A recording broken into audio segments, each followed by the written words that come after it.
Welcome to the chalkboard, my fellow football nerds, for episode number 177 of Chalk Talk. I'm your host, Shane Haff, and you can follow me on Twitter at ShaneHaffNFL. You can also check out my podcast network, the Eagles Pin Pull Network, wherever you stream your podcasts. We're on YouTube at Eagles Pin Pull, and so you can find us at any of those spots. I'm here today to break down week 9 of the NFL slate, specifically focusing on the NFC East, but also just all the games that were played on Sunday. I am flying solo again for this episode. Mark's been real hit or miss with work stuff over the last couple of weeks, and so you get me reacting to all of these games. I'll give you kind of the story of the game, my top takeaways for the teams, and you can know what's going on all around the NFL, even if you're specifically zeroed in on the Eagles. And so, as always, drop some comments here as we talk through the games, and I'll react to your live comments and questions as well. And so let's dive in, and we'll start, as we always do, with the Eagles' divisional rivals. Let's go first to Atlanta, where the Dallas Cowboys lose to the Atlanta Falcons 21-27. The Cowboys fall to 3-5 on the season, while the Falcons go to 6-3. And there's a lot of injuries coming out of this game. The Falcons lost Drake London early in this game to a hip injury, and then they lost Grady Jarrett to an Achilles strain. The Cowboys lost Dak Prescott to, he had both a hamstring injury and a hand injury he was dealing with. CeeDee Lamb had a shoulder injury that he's going to have an MRI on. And so lots of injuries coming out of this game. Obviously, the Eagles play Dallas this upcoming weekend, and so we'll be monitoring injury reports for that one very closely. But it could potentially be Cooper Rush getting the start against the Eagles in Dallas on Sunday. The Falcons came into this game with a concerted effort to get Bijan Robinson involved. He got the nod early in this game. He had 13 touches in the Falcons' first 18 plays.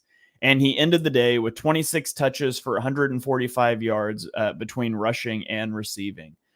The Falcons' pass rush also got going in this game. They sacked Dak Prescott 3 times, and they only had 6 sacks coming into the season as a whole. And so their pass rush got going a little bit. Obviously, they made the move for Josh Uche at the trade deadline. Technically, the trade deadline's tomorrow, but he's not one of the guys that had a sack in this game, but he was out there playing a little bit. And Dak left this game when the Cowboys were down 27-13 in the fourth quarter, which is a time you expect Dak to do his normal Dak thing and rack up garbage time stats. And this time it was Cooper Rush doing that. He came in and led a late touchdown drive. Cooper Rush ends up going 13-25 for 115 yards and a touchdown.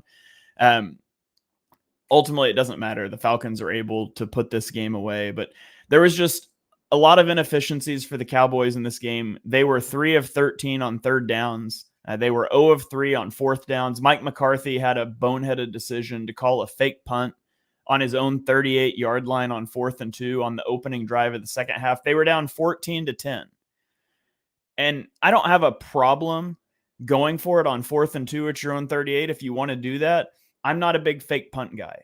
And if you're going to run a fake punt, I don't love the design being my punter throwing to a gunner out wide, because that guy's going to get jammed anyways. It should be some sort of shovel to an up back or a run play or a direct snap, something. I just don't really like the punter passing the ball and certainly not throwing it out to the boundary. And it didn't work. Shocking. A punter underthrew a pass. And then Atlanta scored quickly to go to a 21-10 lead. And so the Cowboys are now chasing points. They were going to go for it on their next drive. They were flagged for 12 men in the huddle and ended up not going for it. We've got a comment here from Brett Eclipse that the Cowboys don't elicit an ounce of fear in anyone.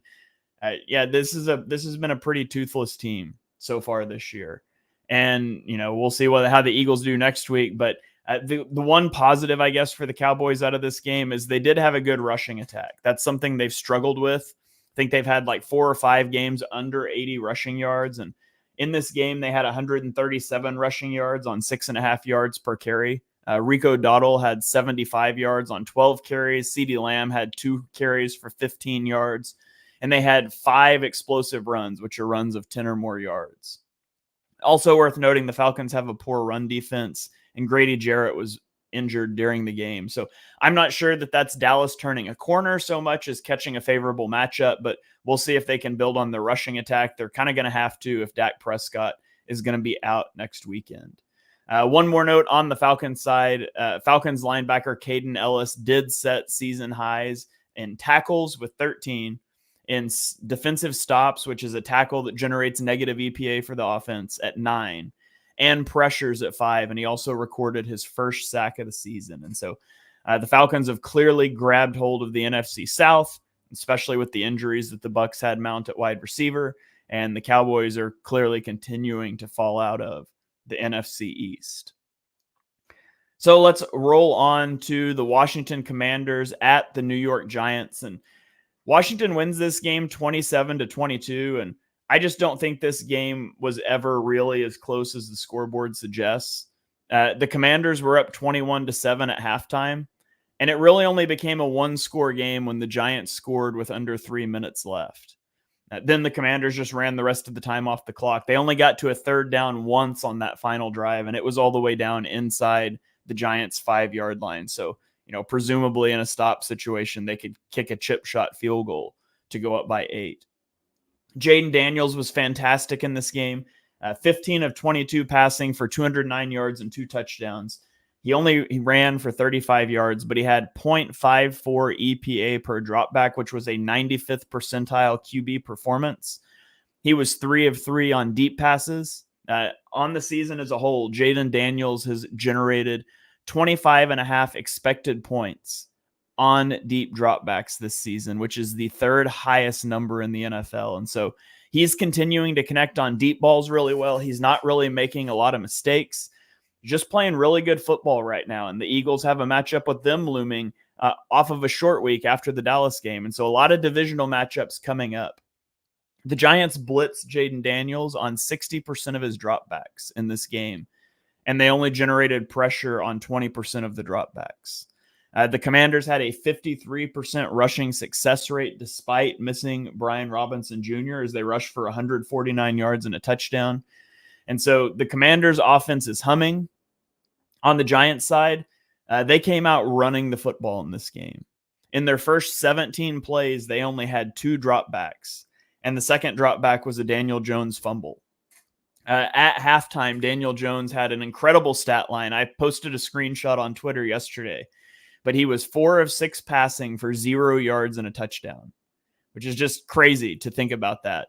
Throwing 6 passes in the first half, completing 4 of them and getting a touchdown, but having 0 passing yards. If you want to go net yards, where you subtract the sacks, he had -8 net passing yards. But the Giants did score on all 3 of their second half drives, but it was too much of a hole to climb out of as they're unable to finish a comeback against the Commanders. Again, in a game that you never shut it off because it was always close on the scoreboard, but it just never really felt that close. Brett Eclipse asking on YouTube, are the Commanders showing any exploitable weaknesses on either side of the ball? I think there's weaknesses on the defense. The Giants ran the ball really well on them. And even Daniel Jones ends up 20 of 26 on the day passing. And so I think there's some things you can take advantage of defensively against the Commanders. Offensively, they look like they're firing on all cylinders. And, Cliff Kingsbury's offenses have traditionally faded down the stretch. We're 9 weeks into the season and there's no sign of that yet. So I'm very curious to see what the Eagles scheme up. And they've got a big matchup this week. Is it against the Ravens? I can't remember who they play this week. The Steelers. They go Steelers at Philadelphia versus Dallas. There's some big games coming up here for the Commanders that I think we can get a good bead on what they're going to be. Okay, let's get into the Thursday night action, where this was kind of a boring game.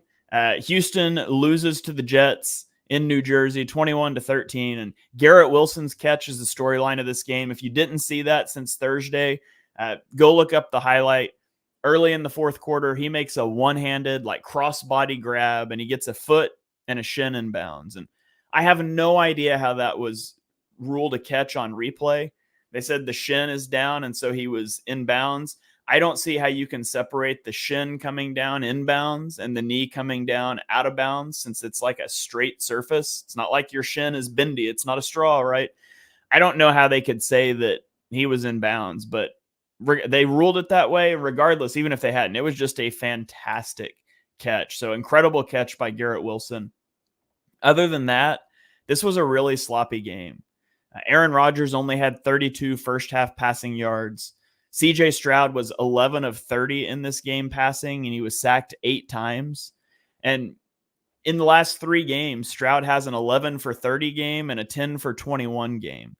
He's got 1 touchdown versus 14 sacks over the last 3 weeks. And they're dealing with some injuries for sure. Stephon Diggs is injured. Nico Collins is injured. And so it's rough playing without, your top 2 receivers. And Eagles fans certainly know something about that, with A.J. Brown, Devontae Smith being out for a little stretch before the bye. And their pass protection's been horrible.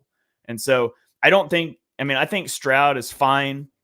I think there's a lot of Stroud just having to try to overcome too much weakness offensively. But Brett Eclipse says that the Texans will arguably be the weakest playoff team from the AFC. And if they can't shore up their protection up front, that's definitely going to be the case. Joe Mixon was able to run in this game for 106 yards. And so having the running game is nice. They get Nico Collins back, but the protection's probably going to continue to be an issue for the Texans. And then on the Jets side, Malachi Corley had one of the bonehead moves of the week. I don't understand how this happens, but players do this consistently enough. He had an end around for a 19-yard touchdown, except it turns out he dropped the ball before he crossed the goal line, and it led to a touchback for the Texans. This was his second career touch. If you're running into the end zone with your second career touch in the NFL, I would never let that ball go. I wouldn't even spike it. Like, I wouldn't drop the ball. I'm taking that ball with me, right? I definitely wouldn't drop it before I went into the end zone. I don't understand how NFL players can do that. I think I would have like crippling anxiety. I would run all the way out of the back of the end zone before I dropped it. But it baffles me every time a player does that. I think it's one of the stupidest things you can do in sports. And I really don't get how you just don't cross the goal line before dropping the ball. The Deshaun Jackson spirit lives on, as YouTube chimes in. And yeah, it's not just, I'm not picking on Malachi Corley. He's just the latest guy to do it, but it seems like this happens a few times a year. And it just baffles me that this happens. So, another comment here that Nakobe Dean probably went to sleep with his first interception ball. He gets that interception in the end zone and he took it with him to the podium, like never letting that ball go. Malachi Corley needed to do the same. And the Jets might have won this game a little bit easier than they did. But they win anyways, and so you move on, you learn from your mistakes. So let's get into the Denver Broncos at the Baltimore Ravens. And this is a game that tells you a lot about the Ravens, because Lamar Jackson took a sack out of field goal range on the Ravens' opening drive, and they scored on their next 7 possessions before finally punting when they were up 41-10 with 5 minutes left in the game. Lamar Jackson was incredible in this game. He had a 99th percentile EPA per play performance, despite only carrying the ball 3 times for 4 yards, 16-19 passing for 280 yards and 3 touchdowns. Derrick Henry forced 13 missed tackles and rushed for 106 yards and 2 touchdowns. The Ravens put up 41 points on the Broncos, who had the number 1 defense by EPA per play. So this is a spectacular defense. I mean, the offense hasn't been good for them, but the defense has been really good, and they just could not get a stop. The Ravens offense looking really good. On the defensive side of the ball, I do think they're still struggling to rush the passer. Now, they had 4 sacks on the day, but they only had 8 pressures. And against a better quarterback than Bo Nix, they're not going to have a 50% pressure to sack rate. And this is a team that struggled with pass rushing. I've mentioned that a few times over the last couple of weeks. I think they're a team to keep an eye on for pass rush help ahead of the trade deadline tomorrow. But, we'll see if any moves are made there. Outside of Lamar and Derrick Henry in the defense, Zay Flowers also had a really good game. He had 5 catches for 126 yards and 2 touchdowns on 6 receptions. And of course, for Denver, Cortland Sutton had a really good game, 7 catches for 122 yards. But with this game, Lamar Jackson has the perfect passer rating. And he has the most games with a perfect passer rating with a minimum of 15 attempts at 4 in NFL history. That's not bad for a guy that everybody wanted to be a running back. So shout out to Lamar, playing incredible football right now. Lamar Jackson should definitely be the favorite for MVP. And, hopefully he's able to carry some of that success on into the postseason, where it has been a struggle at times for the Ravens. Okay, speaking of struggles, let's go to Buffalo, where the Buffalo Bills had some struggles against the Miami Dolphins in this game. The second half of this game was wild. After a Miami fumble, it went Bills touchdown, Dolphins field goal, Bills touchdown, Dolphins touchdown, Bills touchdown, Dolphins touchdown, as the offense just exploded. And then it's tied with 1:38 left after the Dolphins scored their final touchdown. And Josh Allen takes a sack on the first play. So the clock's running. Now it's 2nd and 14 with under a minute to go on your own 26-yard line, only one timeout. And the Bills managed to get into field goal range. Now they were aided by Chop Robinson, neutral zone infraction. They were aided by a Jordan Poyer unnecessary roughness penalty. But then Tyler Bass hits a 61-yard field goal to win the game. By the way, he also missed an extra point in this game. And so the confidence to trot your kicker out there, a kicker you've actively been trying to replace, by the way, because he's struggled this year, to trot him out for a 61-yard field goal attempt instead of letting Josh Allen launch it into the end zone, or even punting it away, because there wasn't a lot of time left. It was, it was 4th and 10, 5 seconds left. No, there were 17 seconds left. So there's technically enough time left in that situation that the Dolphins could do something real quick if they get it. But you have the willingness to go do that, and your kicker pays you off. And it was a game of missed opportunities for the Dolphins. They lost a fumble in the first half. Raheem Mostert coughed one up. They had the aforementioned penalties that cost them key yardage. And Tua played well. He was 25 of 28 for 231 yards and 2 touchdowns. But the Dolphins lose yet again to drop to 2-6. And it's a lost season. We can call a spade a spade. That the Dolphins season is pretty much over.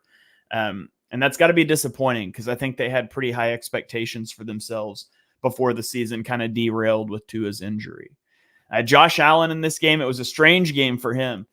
He didn't do anything on the ground, 2 rushes for 7 yards.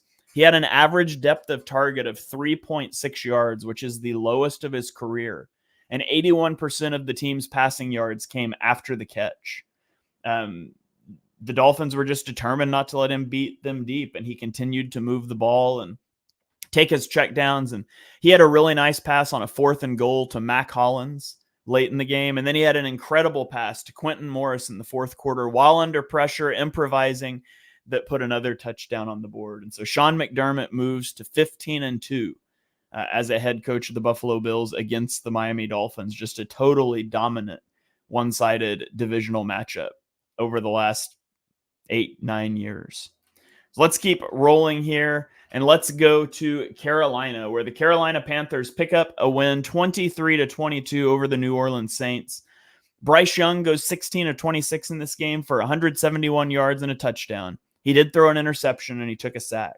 Now, his interception's a travesty, because he hit Xavier Legette perfectly down the right sideline while on the run. It was a deep ball rolling out right, and Legette let the Saints cornerback strip the ball away from him. Not all interceptions are created equal, and honestly, that ball was right in the basket. You could almost chart that as a catch and a fumble from Xavier Legette, but it was certainly his fault and not Bryce Young. So you hate that his box score gets tainted with that, because I thought he played fairly well in this game. He also led a game-winning drive while down 5 with 3 minutes and 26 seconds left. It went 4 plays and 64 yards. The Panthers defense then got a turnover on downs to seal the game. So Bryce Young played a solid game. He gets the game-winning drive. Had a good connection with Jatavian Sanders, the rookie tight end out of Texas, who had 4 catches for 87 yards. JT Sanders also drew a big pass interference on the Panthers' final drive to help get them down closer to the goal line. On the Saints side, Alvin Kamara had another nice day. He has 29 carries for 155 yards. He was also the leader in receptions and yards at 6 receptions for 60 yards for the Saints offense. And he has now topped 1,000 scrimmage yards for his 8th straight season.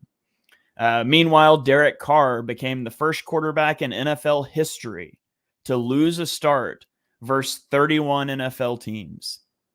He can complete that cycle in week 17 if he starts and loses to the Raiders, his former team. And so we can check back in on that stat in week 17. I'm kind of pulling for that one to come true. But the Saints outgained the Panthers by 150 yards in this game. They rushed for over 150 yards and they won the turnover battle. And in the last 20 years, teams that have done that are 275-0. No more. Now they're 275-1. And the Saints responded by firing Dennis Allen. He ends his head coaching career in New Orleans with an 18-25 record. In his previous head coaching stint, he was at Oakland and he was 8-28 as a head coach. And so he has an overall head coach record of 26-53.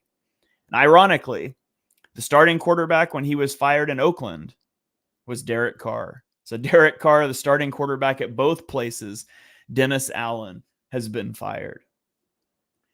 All right, let's keep rolling to Cincinnati. And Cincinnati shook off a rough performance against the Eagles last week with a dominating win over the Las Vegas Raiders, 41-24. Joe Burrow had an incredible day. He goes 27 of 39 passing for 251 yards, 5 touchdowns, and 1 interception. The Bengals scored on their first 5 offensive possessions of the day, and Burrow became the only quarterback with more than one 5-touchdown passing performance this season. They also look like they could have a bell cow running back, as Chase Brown was the only running back to get carries in Cincinnati. He had 27 carries for 120 yards. He also added 5 catches for 37 yards, and he had a receiving touchdown. And after a rough week last week against Fred Johnson, Trey Hendrickson bounced back this week. He had 4 sacks and 10 pressures on 30 pass rushing snaps. That 33.3% pressure rate is the highest of the season. And on the Raiders side, it's just hard to overstate how bad this organization has been. And the Raiders have fired 3 coaches after this game. 3 coaches they hired this offseason. They got 9 games and fired these guys. They've benched Gardner Minshew twice for 2 different quarterbacks, including in this game, benching him for Desmond Ridder. He was previously benched for Aiden O'Connell, who hurt his thumb. They brought Minshew back. Now he's benched for Ridder. And on top of all that, this is the 4th time in 5 years the Raiders have changed either a head coach or a coordinator midseason. And so this is kind of a dumpster fire. Not kind of. This is a total dumpster fire. And I would imagine Antonio Pierce is going to be on his way out if there's not a major turnaround, somewhere down the stretch. So Raiders falling apart. The Bengals notched this win. They get to 4-5. I still think the Bengals are a legitimate playoff team, but they have very small margin for error. Like, you're probably going to need to get to 10-6. Maybe you can get in at 9-7, but you can't lose more than 1 or 2 games the rest of the season. And so we'll see if the Bengals are able to pull it off. YouTube chimes in and says that Cam Ward to the Raiders. I heard rumors that the Raiders were in the quarterback hunt this offseason. Obviously, they end up with Gardner Minshew, but I think a lot of people connected them to Michael Penix Jr. It would not surprise. Well, they should absolutely be trying to make a move for a quarterback this offseason, whether that be in free agency or in the draft. So let's keep rolling now. Let's go to Los Angeles at Cleveland. Well, it was at Cleveland, not Los Angeles, but let's go to Cleveland and talk about the Chargers winning 27-10. And don't look now, but Justin Herbert is heating up. The Chargers sit at 5-3. In their last 3 games, Justin Herbert's thrown for 910 yards with 4 touchdowns and no picks. This is his 6th straight start without an interception, which is the longest active streak in the NFL right now.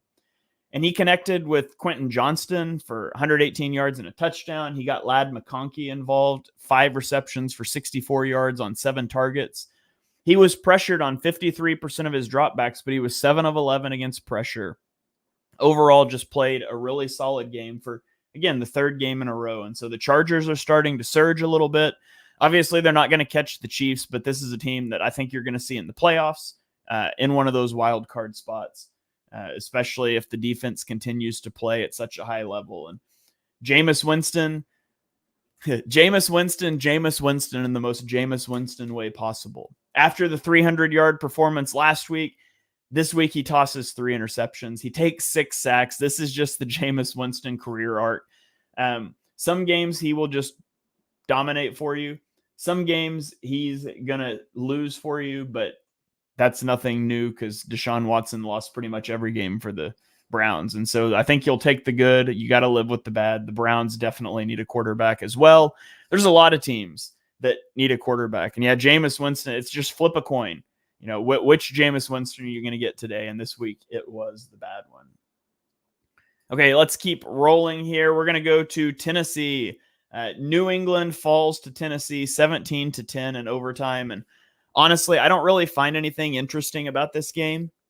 I don't find either of these teams interesting other than Drake May. So I'm just going to talk about Drake May. He had 8 carries for 95 yards in this game. The Patriots' second leading rusher was Ramondre Stevenson, who had 16 yards on 10 carries. And so Drake May is literally being asked to do everything on his own. He has no running game. The offensive line's not very good. He doesn't have weapons in the receiving game. He's throwing to Hunter Henry, Kendrick Bourne, and Ramondre Stevenson. Like, this is a rough situation. And yet, he rushes for 95 yards. He throws for 206 and a touchdown. He became the 7th rookie in the Super Bowl era to have over 200 passing yards and over 90 rushing yards in the game. And he got the ball down 7 with 1:45 left at midfield and no timeouts after a good punt return. And he orchestrated a game-tying drive, including he connects with Hunter Henry for 10 yards on a 4th and 2 and spikes the ball with 8 seconds left. They run a pass, it's incomplete, and they've got one more chance. And if you haven't seen this play, go look it up too. But the Titans only rush 3, and he scrambles for 11.82 seconds before he connected with Ramondre Stevenson for the game-tying touchdown. And even on that, he's like in the grasp, going to the ground, and lobs it up to him. And it was a good catch by Ramondre Stevenson, but that was the second longest time to throw on a touchdown in the next-gen stats era. And it only trails Jaden Daniels' Hail Mary last week. So it's good recognition of a 3-man rush. Good job staying alive and finally making something happen. Now, he wasn't all good. He had 2 fumbles, one of which he lost. He had 2 interceptions, including one in overtime that ended the game. But again, Drake May's in a really bad situation. He's had 6 passing touchdowns, and 290 rushing yards so far. And he's the first rookie to ever have 5 or more touchdowns and 200 or more rushing yards in his first 5 starts. And so it's a rough season for Patriots fans. You're probably going to be in contention for the number 1 pick. But man, Drake May's looked good, and I think there's a lot of good things to take away, a lot of positives. You would much rather be the Patriots right now than you would be some of these other teams we've talked about, the Browns or the Raiders or the Saints, that just don't really have any hope. You have hope of the future with Drake May, and so you definitely want to cling to that. Okay, let's get into the afternoon slate, and we're going to go to Arizona, where the Chicago Bears lay an egg against the Arizona Cardinals. The Cardinals win 29-9, and so it's been a rough 2-week stretch for the Bears. They lose on the Hail Mary last week. Now they get embarrassed by the Cardinals. In this game, 13 different Cardinals recorded a pressure. They came into the game with a 26.6% pressure rate, and they had a 46% pressure rate in this game. They even had sacks on 3 consecutive plays at one point, spanning 2 drives, of course, but 3 consecutive offensive plays for the Bears ended in sacks. There were end-of-half shenanigans again. The Bears gave up a 53-yard touchdown run with 12 seconds left in the first half. This is after the Hail Mary fiasco. So end-of-half situations not favoring the Bears right now. They had just kicked a field goal to make it 9-14, and they should have been able to take it to half down 5, and then all of a sudden they're down 21-9. That touchdown rush was a 14.2% win probability swing for the Cardinals. And the Cardinals didn't do a ton through the air in this game. Kyler was 13 of 20 for 154 yards. He took 3 sacks, but they rushed for 213 yards and 3 touchdowns. And the Cardinals now sit atop the NFC West with a half-game lead on both the Rams and the 49ers, which is certainly not something that you would have thought we would be saying before the season started. Okay, let's go to Green Bay. This was supposed to be one of the biggest game of the week. Detroit at Green Bay. Detroit wins 24-14. And the Packers opened this game on a 14-play, 63-yard drive and kicked a field goal on a 4th and 5 at the 12. The Lions answered with a 13-play, 70-yard drive, except they didn't settle for the field goal. They chose to go for it on 4th and goal. Well, they lined up to go for it on 4th and goal at the 5. They got a neutral zone infraction, and then they went for it on 4th and goal at the 3-yard line, and they scored a touchdown. Those 2 drives took the entire first quarter and the first 8 seconds of the second quarter. So it was really crazy start to the game. Both teams going on long drives, but the Lions just continued to push this lead out. They led 24-3 after they opened the second half with a touchdown drive. Jared Goff completed his first 11 passes in this game. He was 10 of 10 on under center play action passes in the entire game. And this is where the Lions get you. They're such a dominant running team. Their offensive line is so good. And then Jared Goff gets the under center play action game going, and they're so difficult to stop. The Packers were tough to stop too, though. They moved the ball at will. They outgained the Lions by 180 yards, but they shot themselves in the foot a few too many times. They had 6 drops in this game, 10 penalties. Jordan Love threw a pick 6 before the half, and they scored a touchdown on only 1 of 4 red zone trips. Jordan Love continues to turn the ball over. He's thrown an interception in all 7 of his starts this season. And this interception, that pick 6, was snagged by Kirby Joseph, and it's his 6th interception of the season, which ties Packers safety Xavier McKinney for most this season in the NFL. It's also his 14th career interception since he entered the league in 2022. And so since the year 2000, only Ed Reed has more interceptions among safeties in his first 40 games. I believe it was 16.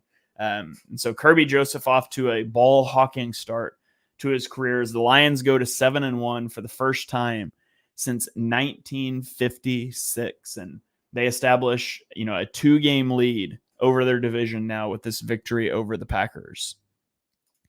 Got a comment coming in about the Lions that their offensive line is so good and they have a 2-headed rushing attack, so there's less wear and tear too. And yeah, that's absolutely right. David Montgomery gets 17 carries for 73 yards in this game. Jahmyr Gibbs has 11 for 65 and a touchdown.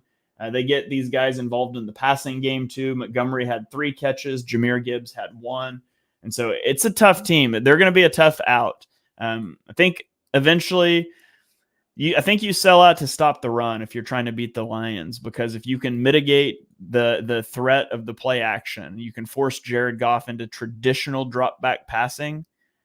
That's where you want to be. Goff's not the same quarterback that he was in LA, but that is still definitely the path you want to take to try to beat the Lions. But they're a tough team to play too, because Dan Campbell is going to be aggressive, and it's just that they're a very good football team, and they're going to be a lot of fun to watch down the stretch. They're going to be a lot of fun to watch in this division with games, still against the Vikings and the Packers coming up again. The NFC North is a lot of fun this year. So let's keep rolling, and let's go to Seattle. And we got another overtime game here. 2 overtime games this week, but the Rams beat the Seahawks in overtime 26-20. And Matthew Stafford in this game was 22 of 41 for 219 yards, a touchdown and an interception in regulation. But in overtime, he goes 3 for 3 for 79 yards and the game-winning touchdown after the Seahawks went for it on 4th and 1 from the 16-yard line on the opening drive of overtime, and they got stuffed. So they drive down. If they kick the field goal, the Rams get the ball, and a touchdown would win it for the Rams. They decide to go for it. They get stuffed, and then the Rams go get the touchdown anyways. And the Rams have gone from being potential trade line sellers to winning 3 straight games in a row. to climb out of that 1-4 hole, and now they're still only a half a game behind the Cardinals for the division. So the Rams are a fun upstart team. Geno Smith made some big mistakes in this game. He threw 3 interceptions, 2 of which were in the red zone to rookie safety Cameron Kinchens, one of which he returned 103 yards for a touchdown, and that is the longest defensive touchdown in Rams history. On that play, Kinchens traveled 128.3 yards from the snap to the score, which is the most by any player on a score this season. For the Seahawks, Jackson Smith and Jigba had a huge game with DK Metcalf out. He had 7 receptions for 180 yards and 2 touchdowns. Tyler Lockett added 63 yards and a touchdown. And Geno Smith was sacked 7 different times in this game by 7 different guys. Now, technically, Braden Fisk had 2, and 2 guys split a sack, but it was a group effort. A lot of guys were getting pressure on Geno Smith. And got a question, what do we make of the Rams defense at this point? I'm not overly impressed by the Rams defense, but I do think that, they've got a lot of young guys and they got a lot of athleticism on their defense. And I feel like the Rams are a team that, when you've got Cooper Kupp and Puka Nacua and Kyron Williams, and when those guys are healthy and Matthew Stafford's playing well, they could beat anybody. The problem is, Puka Nacua has been hurt. He got ejected from this game. Kyron Williams has been fine, but Cooper Kupp's been hurt. Matthew Stafford feels like he's been on borrowed time for years with some back and elbow and shoulder issues. And so this is not a team that I really feel like can consistently go win 3 games in a row in January. Could certainly be wrong, but it's a team I certainly wouldn't want to play with all those guys healthy. But it's got more to do with the offense than it does the defense for me. So, okay, let's get into our final game, the Sunday night football game. This was the Minnesota Vikings hosting the Indianapolis Colts. The Vikings won 21-13, and they stop a 2-game skid on the backs of their defense. They had 3 turnovers in this game. All 3 belonged to Sam Darnold. He had 2 picks and a fumble. They missed 2 field goals, and yet they end up winning the game. On the opening drive of the game, Harrison Smith recovered a Colts fumble after the Colts drove into Vikings territory. And then Darnold answered with an interception in the end zone before the punting game started. And there was a 4-drive sequence later in the game that spanned the entire fourth quarter that went fumble 6, missed field goal, missed field goal, missed field goal. So it was just a lot of poor execution in this game. Darnold did throw 3 touchdowns, and he only threw 6 incomplete passes, 28-34. Just unfortunate 2 of those were intercepted. But Sam Darnold, I don't know, man. I don't trust Sam Darnold. Like he's played well at times. You feel like he's a little bit of a Justin Jefferson merchant, which you should be a Justin Jefferson merchant, but he also makes some of these big mistakes. Justin Jefferson had 7 catches for 137 yards in the game. He also had a 22-yard completion throwing the ball. 5 of his 7 catches were for 20 or more yards. And this was the 3rd time this season that Justin Jefferson has accounted for over half of the Vikings' air yards. So, Justin Jefferson's a beast. I think I go back and forth on this, like A.J. Brown versus Justin Jefferson. There's some Eagles bias in me that wants to say A.J. Brown. I think Justin Jefferson's still the best receiver in the NFL, and I think if he was playing in the Eagles quarterback situation instead of what the Vikings quarterback situation has been over the duration of his career, I think you would probably see that a little more clearly. But those 2 guys are such good receivers. But Justin Jefferson, man, he's so much fun to watch. On the Colts side, the Colts offense was lifeless. They bench Anthony Richardson, who hasn't been playing well. They put in Joe Flacco, who also didn't really play well. He was 16-27 for 179 yards and an interception. He also took 3 sacks. The rushing game was terrible. Jonathan Taylor had 48 yards on 13 carries. They end with 68 yards on 19 total carries. And to be honest, this wasn't a very good football game. This was a pretty bad football game to watch. I had a comment that they flexed the Eagles out for that garbage. And I mean, to be honest, the Eagles game was kind of garbage too, though. So hard to fault them there. I guess the Eagles game ended up being entertaining, but for all the wrong reasons. But there you guys have it. That is the Week 9 recap and reaction show. Mark should be back next week and be back a little more consistently after that. And I think, obviously the show's more fun for me when Mark's here. I think it's more fun for you guys too, because we can talk back and forth on our takes instead of you just getting my monologue. We'll go to final thoughts here, and I'll take Joe's question here from YouTube. Any key takeaways from this week? For myself, the Lions really separated themselves in the North. The Falcons should win the South easily, and the NFC West is wide open. I agree with all of those. I think the Packers could play with the Lions. They put up a lot of yards like we talked about in that game. They just shot themselves in the foot. And I think that the Lions, though, they're just a dominant team right now. And the way that they're playing football isn't likely to stop working. Like, you're not going to get into cold weather or to rainy weather outside in December or snowy weather in January and not be able to run the football. So much they're predicated on winning at the point of attack. I do have some questions about their defense. I would love to see them go and get a pass rusher at the trade deadline to help replace some of Aiden Hutchinson's lost production with his injury. But I think the Lions are clear favorites in the North. I think the Packers are going to be in the playoffs. I think the Vikings they're going to be in the playoffs. So I think you're going to have 3 playoff teams from the NFC North. And then the Falcons should win the South.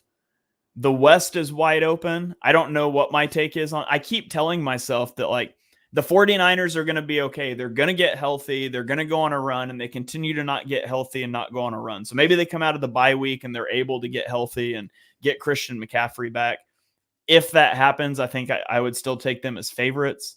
And then in the East, you've got the Eagles and the Commanders. And we'll find out a lot about those two teams in the next 2 weeks, with the Eagles at the Cowboys, the Commanders playing the Steelers, and then they play each other on Thursday night the following week. And so that'll be big. I think both teams probably make the playoffs. So that leaves me without a wild card team coming from the West. I think whoever gets in from the West is going to have to win the division. So 49ers are going to need to make a push here and regain some of that ground that they've lost early in the season. So there you go. That's kind of my thoughts on the NFC playoff picture. That's going to do it for this episode. Thank you, everyone, for joining us for episode number 177 of Chalk Talk.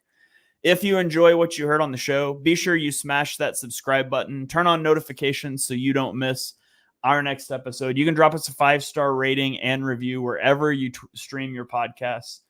You can follow me on Twitter at ShaneHalfNFL. You can harass Mark on Twitter at MarkHenryJr_ for making me do this solo again. Just saying. No, I'm just kidding. He'll be back next week. But thank you guys for joining. Check out all the other great shows on the feed. We'll have a lot more Eagles-specific content coming onto the Eagles Pinpool Network as the week goes on. You'll get Birds of the Roundtable. You'll get mine and Johnny's film show, Eye on the Enemy, the Kelly Green Hour, all that stuff coming your way. So stay tuned, and we'll catch you guys next time.